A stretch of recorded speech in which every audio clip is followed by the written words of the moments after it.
Ground is already saturated and more rain on the way. With the threat of flooding comes concern about how well your sump pump is working. Now is definitely not the time you want to find out about any problems. 7 Eyewitness News reporter Jeff Rusak went looking for tips on how to protect your home. Basements should be for fun things like chasing your dog with the camera. They shouldn't be for not fun things like floods. But they could be if your sump pump stops working. They kind of forget about them and they don't realize how old they actually are, and then when they don't work, they're surprised that their basement's full of water because their sump pump is old.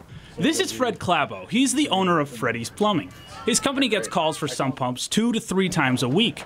Before a big rain, it's not a bad idea to check your pump, especially if it's 5 years or older. Well, if you can't remember the last time it's been replaced, it's probably time to replace it because it's old. Another thing Fred said is look for the power to your sump pump. Make sure it's the only thing plugged into the outlet. This is to prevent it from surging.